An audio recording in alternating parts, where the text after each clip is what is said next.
Hello friends, स्वागत है आप सभी का हमारे इस यूट्यूब चैनल पर जिसका नाम है सर्वोत्तम हिंदी क्लासेस। आपको तो पता ही है कि जो हमारा चैनल है वो NVS KVS DSSS B TGT PGT को डेडिकेट है। और इसमें हमने जो हिंदी साहित्य का इतिहास में आदिकाल को स्टार्ट कर रखा था, ठीक है।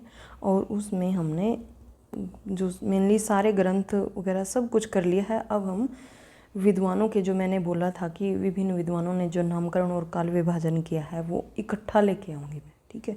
तो आज वो वीडियो है, तो चलो स्टार्ट करते हैं अपना काल विभाजन। ये मोस्ट इम्पोर्टेंट है, ठीक है। ये बिल्कुल याद करना पड़ेगा हमें, और कोई बात नहीं, याद करेंगे, क्यों चिंता करते हो।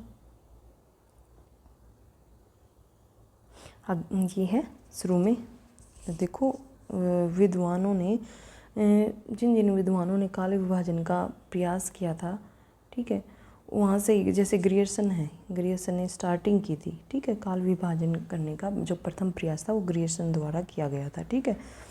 तो उससे ही स्टार्ट करेंगे, क्रम वाइज चलेंगे, ठीक है। ग्रियर्सन ने काल विभाजन जो किया है उसके बारे में देखते हैं। मोटे तौर पर इन्होंने अच्छे से काल विभाजन करने में इस सफलता नहीं मिली है, क्योंकि इन्होंने कहीं तो प्रवृत्तियों के हिसाब से कर दिया है, कहीं फिर वहाँ पे जो ग्रंथ थे उनके हिसाब से कर दिया है। ऐसे ही इन्होंने मतलब एक उसके हिसाब से नहीं कर पाए हैं अपनी, ठीक है। और कहीं पर इन्होंने जैसे 1400 ईस्वी है, इन्होंने 1400 ईस्वी को तो अपने काल विभाजन को पार्ट माना ही नहीं, मतलब इन्होंने उसको शामिल नहीं किया है, ठीक है। तो चलो देखते हैं चारण काल, जो चारण काल नाम दिया है फर्स्ट पे है चारण काल। चारण काल नाम भी पता है ग्रियर्सन द्वारा ही स्टार्ट में दिया गया था आदिकाल को, ठीक है। 1700 से 1400 ईस्वी माना गया है, इन्होंने माना है। आगे है दूसरे नंबर पे है 15वीं सदी का धार्मिक पुनर्जागरण, ठीक है। 15वीं सदी का धार्मिक पुनर्जागरण। आगे है मलिक मोहम्मद जायसी का प्रेम काव्य, ठीक है। इन नाम से इन्होंने दिया है, ठीक है, ये इनके नाम हैं, ठीक है। आगे है फिर ब्रज का कृष्ण काव्य। फिर 5वें का दिया है मुगल दरबार। 6ठे का है तुलसीदास को मेन मुख्य में रखा है, मुख्य केंद्र बिंदु में रखा है। फिर है रीति काव्य, ठीक है, 1580 से 1692। फिर है उसके बाद है तुलसीदास के अन्य प्रवृत्ति, 1600 से 1700, ठीक है। 18वीं शताब्दी 1700 से 1800। कंपनी के शासन में हिंदुस्तान, ये फिर विक्टोरिया के शासन में हिंदुस्तान आया। फिर इन्होंने अज्ञात कवियों को भी इसमें शामिल किया गया है, तो एक बार देखते चलेंगे। ग्रियर्सन को पहले चारण काल नाम दिया है, वो इन्होंने दिया था, तो आदिकाल को चारण काल का। फिर ये 700 से 1400 था नहीं चारण काल, जो 15वीं सदी का धार्मिक पुनर्जागरण, ठीक है, पुनर्जागरण आ गया था। उसके बाद मलिक मोहम्मद जायसी आए थे, उन्होंने प्रेम काव्य लिखना स्टार्ट किया था, ठीक है। उसके बाद फिर कृष्ण काव्य, फिर मुगल दरबार आ गया था, उसके बाद फिर तुलसीदास आ गया था। ऐसे ही थोड़ा थोड़ा, हाँ, फिर आगे तुलसीदास के बाद फिर रीति काव्य, और फिर उसके बाद रीति काव्य के बाद इन्होंने तुलसीदास के अन्य प्रवृत्ति जो कवि रहे उनके बारे में उनके बारे में नाम दिया है। 18वीं शताब्दी। आगे है फिर कंपनी के शासन में हिंदुस्तान। मोटे मोटे तौर पर एक बार देख लेना, ठीक है। तो आपको यूँ पूछ लेंगे कि भाई कौन सा इसका एक पार्ट नहीं है, मतलब कौन सा नाम जो है वो ग्रियर्सन ने नहीं दिया है, थोड़ा सा देख लेंगे तो हमें आइडिया वैसे भी हो जाना है, अलग से नाम दिए इन्होंने, ठीक है। आगे है कंपनी के शासनकाल में हिंदुस्तान, विक्टोरिया के शासनकाल में हिंदुस्तान, और फिर विविध व अज्ञात जो 12वां दिया है।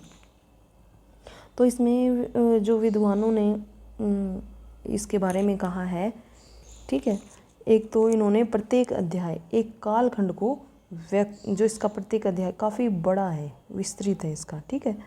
तो ये क्या है, प्रत्येक अध्याय एक कालखंड को व्यक्त करता है, ठीक है। और वैज्ञानिकता का इसमें अभाव देखने को मिलता है। अध्यायों की संख्या अधिक होने से उसे काल विभाजन मानना उपयुक्त नहीं है। ये विभिन्न विद्वानों के अपने मत हैं उनके ग्रंथ के प्रति, ठीक है। इन्होंने लिखा तो है, स्टार्टिंग तो की है। स्टार्टिंग अगर पूछे कि सबसे पहले काल विभाजन का प्रयास किसने किया है तो वो ग्रियर्सन ने किया है, लेकिन वो वैज्ञानिकता से परिपूर्ण नहीं है। और उन्होंने अध्याय की संख्या, जो अध्यायों की संख्या दी है वो भी अधिक दी है। और एक जो काल विभाजन का जो नाम दिए हैं उन्होंने विभिन्न, कोई किसी से रिलेट कर रहे हैं, कोई किसी से रिलेट करके ऐसे दे रहा, ठीक है, दिया है। तो आगे है नेक्स्ट फिर मिस्र बंधुओं का काल विभाजन। मिस्र बंधु 1913 में, मिस्र बंधु विनोद 1913 में प्रस्तुत किया था इन्होंने, ठीक है। ये याद करना, ठीक है। 1913 में मिस्र बंधु विनोद। 13 देखो कैसे याद करेंगे। ये 13 मतलब 3, 13 का 3 निकाल लेंगे, 13 का 3 निकाल लेंगे तो 3। और मिस्र बंधु भी कितने थे? 3 थे, ठीक है।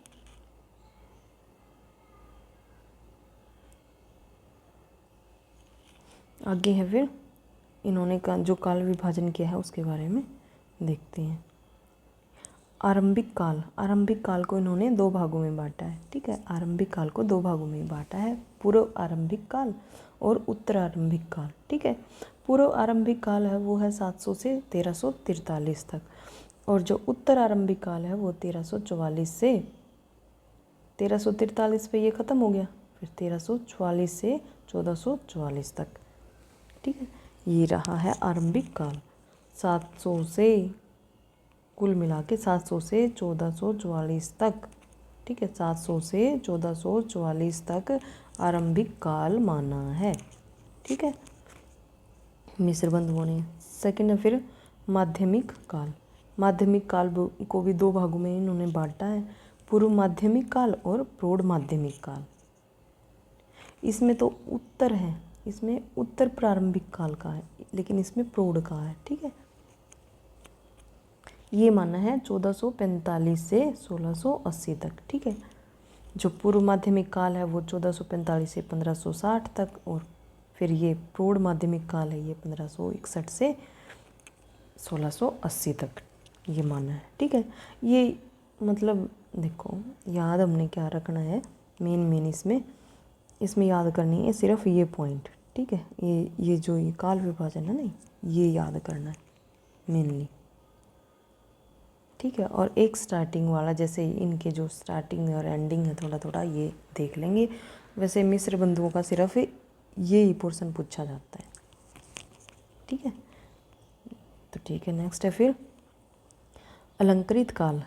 ये मोस्ट इम्पोर्टेंट है, ये काल कई बार पूछ लिया जाता है कि रीति काल को अलंकृत काल किसने कहा है, तो मिस्र बंधुओं ने अलंकृत काल नाम दिया है रीति काल को, ठीक है। इसको भी इन्होंने 2 पार्टों में डिवाइड किया है, पूर्व अलंकृत काल और उत्तर अलंकृत काल, ठीक है। 1681 से 1790 तक तो पूर्व अलंकृत काल रहा है, और उत्तर अलंकृत काल 1791 से 1889 तक रहा, ठीक है, अलंकृत काल। आगे है फिर परिवर्तन काल। फिर परिवर्तन काल नाम दिया इन्होंने, ठीक है। ये जो इसका टाइमिंग रहा है 1890 से 1925 विक्रम संवत तक, ठीक है।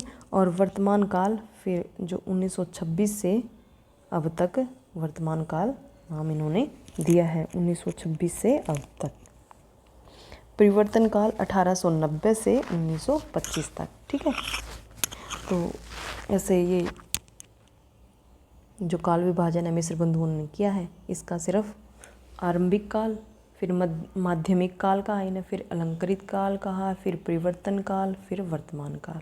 पहले आरंभिक काल, माध्यमिक काल, फिर रीति काल को अलंकृत काल कहा है, और फिर जो आधुनिक काल है इसको जो परिवर्तन काल भी, जो बीच में जो अलंकृत और जो आधुनिक काल है उसको कहा इन्होंने परिवर्तन काल, ठीक है। फिर वर्तमान काल कहा है आधुनिक काल को, आधुनिक काल को वर्तमान काल, रीति काल को अलंकृत काल कहा है, ठीक है।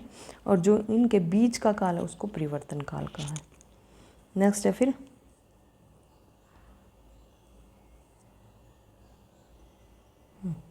ये इम्पोर्टेंट है ये लाइन, ठीक है, शुक्ल जी की, ये जो उन्होंने मिस्र बंधुओं के बारे में जो ये कहा है ये मोस्ट इम्पोर्टेंट है, कई बार पूछी गई है, ये देखते चलेंगे, ठीक है। ये देखो, सारे रचना काल को केवल आदि, मध्य, पूर्व, उत्तर इत्यादि खंडों में आंख मूंद कर बांट देना, यह भी न देखना कि किस खंड के भीतर क्या आता है और क्या नहीं, किसी वृत्त संग्रह को इतिहास नहीं बना सकता, ठीक है। तो इन्होंने क्या किया है, इन्होंने मतलब काफ़ी बड़ा ग्रंथ लिखा है मिस्र बंधु विनोद, ठीक है, 1913 में आया था मिस्र बंधु विनोद। काफ़ी विस्तृत ग्रंथ था जिसमें लगभग ये 5000 के लगभग कवि हैं, 4591 कवि हैं टोटल। तो इसने कहा है, इसीलिए इन्होंने जो लिखा है वो काफ़ी विस्तृत है, काफ़ी बड़ा है लिखा है। तो इसके बारे में शुक्ल जी ने फिर ये लाइन, ये पंक्ति बोल ली है, ठीक है। ये याद करनी है बिल्कुल, ठीक है।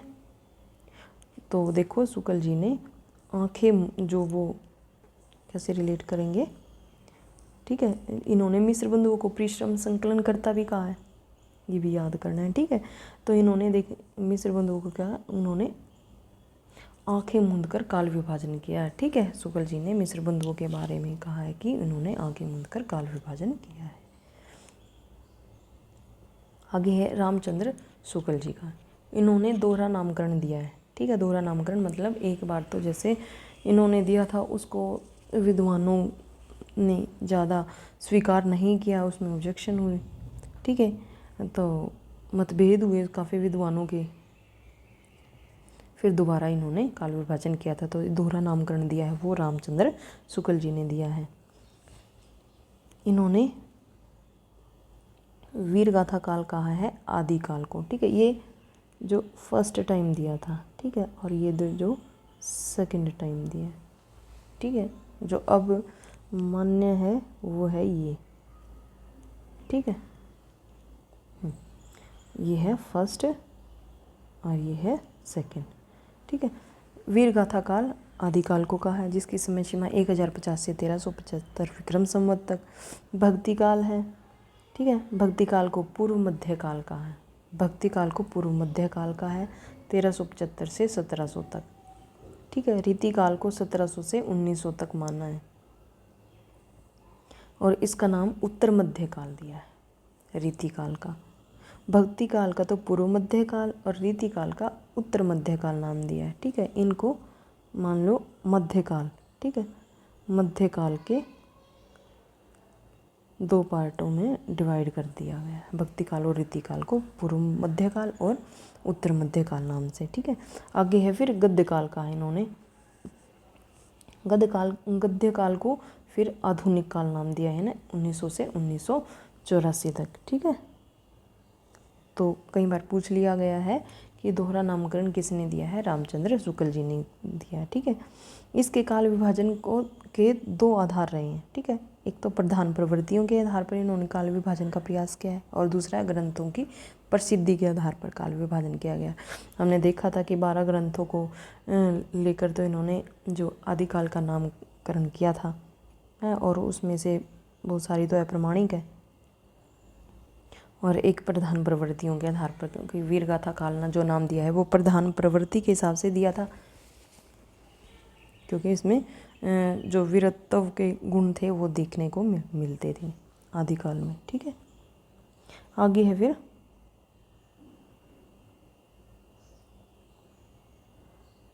रामकुमार वर्मा का, ठीक है। आगे रामकुमार वर्मा जी का हिंदी साहित्य का आलोचनात्मक ग्रंथ लिखा है इन्होंने 1938 में, ठीक है। और इसी ग्रंथ में क्या काल विभाजन का इन्होंने प्रयास किया, हिंदी साहित्य का आलोचनात्मक ग्रंथ 1938। मिस्र बंधुओं ने 1913 में लिखा था अपना ग्रंथ मिस्र बंधु विनोद। और इन्होंने 1938 में आलोचनात्मक ग्रंथ लिखा है अपना। ठीक है,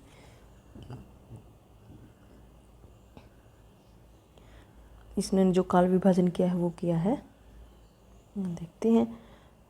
ये जो राम कुमार वर्मा जी ने जो काल विभाजन किया है वो जो रामचंद्र शुक्ल जी ने दिया है उसके मतलब आसपास का है रहा है। इन्हें स्वयं मानना है कि जो इन्होंने इतिहास ग्रंथ लिखा है वो लगभग जो रामचंद्र शुक्ल जी का है उसका ही अनुकरण करके लिखा गया है। ठीक है, इन्होंने फर्स्ट जो आदिकाल है ये हमने देखा भी है कि आदिकाल को इन्होंने 2 भागों में बांटा है, संधिकाल और चारणकाल। ठीक है, और इन्होंने स्वयंभू को जो अपभ्रंश का कवि, प्रथम कवि हिंदी का माना है उसको। ठीक है, अब वैसे तो अपभ्रंश भाषा का कवि है लेकिन इन्होंने हिंदी भाषा का उसको प्रथम कवि माना है। ठीक है, तो आदिकाल को 2 भागों में बांटा है। ठीक है, आदिकाल को 2 भागों में बांटा है, एक संधि काल और दूसरा है फिर चारण काल। ठीक है, पहले संधि करेंगे फिर ये तो चरण रखेंगे, इसलिए पहले संधि काल 700 से 1000। और नामकरण किया है वो लगभग शुक्ल जी का ही, देखो सीमांक जो उन्होंने मानी है वो लगभग शुक्ल जी की ही है। ठीक है, संधिकाल 750 से 1000 तक विक्रम संवत मानना है। ठीक है, इसने भी चारण काल 1000 से 1375 विक्रम संवत, भक्ति काल 1375 से 1700 तक, सेम है ना शुक्ल जी का ही। रीति काल 1700 से 1900 तक और आधुनिक काल 1900 से अब तक इन्होंने माना है। ठीक है, तो राम कुमार वर्मा ने रामचंद्र शुक्ल जी का ही अनुकरण करके काल विभाजन किया है। बस इसका ये पूछ लिया जाता है कि संधिकाल, जो आदिकाल का नाम संधिकाल किसने कहा, किसने दिया, राम कुमार वर्मा का, या फिर आधुनिक का जो आदिकाल को 2 भागों में किसने बांटा है, राम कुमार वर्मा ने। तो इस तरह से आ जाएगा। वैसे आगे देखेंगे ये भक्ति काल, रीति काल और आधुनिक काल ये सेम रामचंद्र शुक्ल के जैसा ही है। ठीक है, आगे है इन्होंने नामकरण रचनाकार के आधार पर किया है। ठीक है, रचनाकार के नाम पर इन्होंने नामकरण किया है। इतिहास लेखन में शुक्ल जी का अनुकरण किया है इन्होंने। नेक्स्ट है फिर हजारी प्रसाद द्विवेदी जी। हजारी प्रसाद द्विवेदी जी का आदिकाल जो नाम दिया है वो हजारी प्रसाद द्विवेदी जी का ही मान्य रहा है। ठीक है, आदिकाल नाम हजारी प्रसाद द्विवेदी जी का ही मान्य रहा है, लेकिन इन्होंने हजारी प्रसाद द्विवेदी ने स्वयं इस नाम को नकारा है। ठीक है, लेकिन फिर भी इसी के जो नामकरण को ही मान्य मत मिला है। ठीक है, आदिकाल माना इन्होंने 1000 से 1400 ईस्वी तक, इन्होंने ईस्वी में किया। ठीक है, ये देखेंगे जो शुक्ल जी ने है संवत में किया है, विक्रम संवत में किया है, और हजारी प्रसाद द्विवेदी जी ने ईस्वी में किया है। ठीक है, पूर्व मध्यकाल 1400 से 1700 तक और उत्तर मध्यकाल 1700 से 1900 तक और आधुनिक काल 1900 से अब तक इन्होंने माना है। ठीक है, ये देखते चलेंगे। फिर आगे है गणपति चंद्र गुप्त। गणपति चंद्र गुप्त का है हिंदी साहित्य का वैज्ञानिक इतिहास, जो 1965 में प्रकाशित हुआ था, उसमें इन्होंने काल विभाजन किया है। ठीक है, वैज्ञानिक इतिहास 1965 में। 1938 में आया था हिंदी साहित्य का आलोचनात्मक इतिहास, किसका, राम कुमार वर्मा जी का था। ठीक है, 1913 में मिश्र बंधु विनोद। तो ऐसे ही करते चलेंगे, रिमाइंड सा होता जाएगा और याद हो जाएंगे। अब इन्होंने जो ये गणपति चंद्र गुप्त जी ने जो काल विभाजन किया है वो किया है प्रारंभिक काल। ठीक है, ये भी मोस्ट इम्पोर्टेंट है, पूछा जाता है आदिकाल को प्रारंभिक काल किसने कहा है। ठीक है, ये हम वैसे देख चुके हैं। फिर भी एक बार सारे इकट्ठे विद्वानों के मैं इस वीडियो में लेके आई हूँ। ठीक है, प्रारंभिक काल इन्होंने नाम दिया है गणपति चंद्र गुप्त जी ने।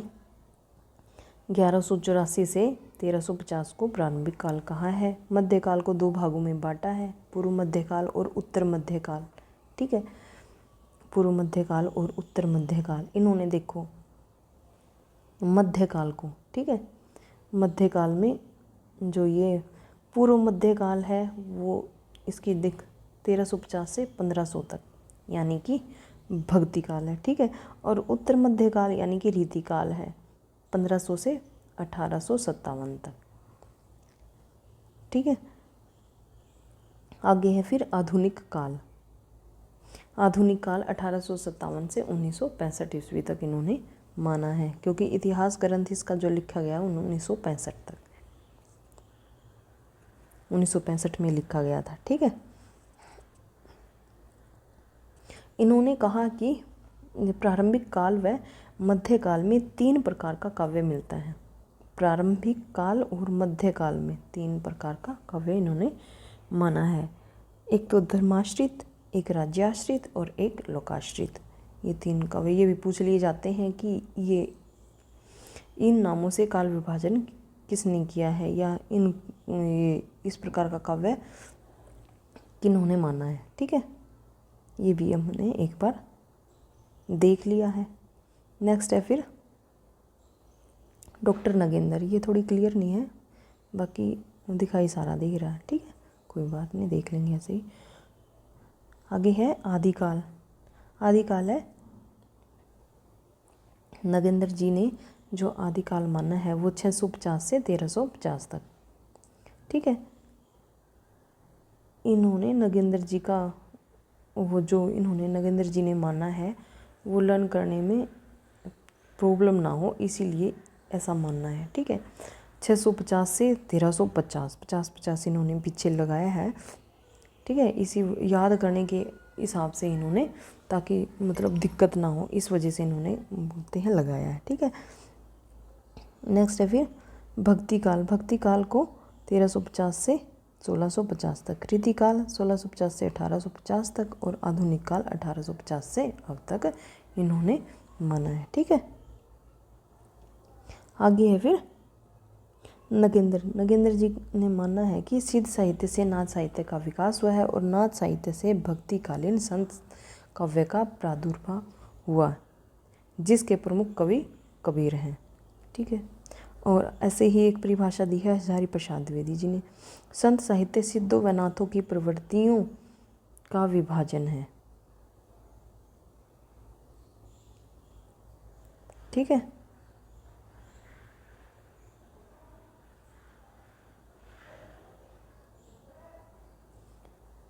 तो ये हम देख लेंगे। ठीक है, ये थोड़ी सी ये मिलती जुलती हैं काफ़ी, तो इनको हम देख लेंगे, देखते चलेंगे। ठीक है, इन्होंने कहा है, नगेंद्र जी ने कहा है कि सिद्ध साहित्य से नाथ साहित्य का विकास हुआ है, नाथ साहित्य से फिर संत साहित्य का हुआ। ठीक है, संत साहित्य, और जिसके प्रमुख कबीर हैं।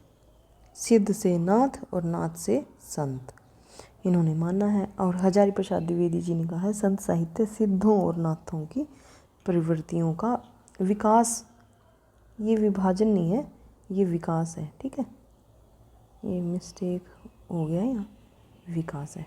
ठीक है, इसको विकास कर लेना, ये गलत है। ठीक है, आगे है फिर सर्वमान्य मत। जो सर्वमान्य रूप से जो स्वीकार है आज वर्तमान में जो हम यूज़ कर रहे हैं वो है आदिकाल। आदिकाल जिसकी समय सीमा है 1000 से 1350 तक। नगेंद्र जी का ही मत सर्वमान्य मत रहा है, याद रखना है। ठीक है, भक्ति काल 1350 से 1650 तक, रीतिकाल 1650 से 1850 तक और आधुनिक काल 1850 से अब तक इन्होंने मतलब सर्वमान्य मत माना गया है। ठीक है, तो ये आज हमने ये सारे विद्वानों के जो इकट्ठे काल विभाजन और नामकरण को देखा है हमने। ठीक है, मेरे ख्याल से याद भी हो गया होगा, और 1-2 बार देखने से, वीडियो देखने से, या फिर नोट्स बना रहे हो तो उस जैसे तो फिर है ही नहीं मज़ा, वो तो फिर फटाफट हो जाएगा, है ना। तो आशा है कि मैं कामयाब रही हूँ अच्छे से समझाने में। तो चलो फिर नेक्स्ट पार्ट अगली वीडियो में लेके आते हैं इसका आगे, ठीक है। तो आज के लिए बस इतना ही। Thank you for watching.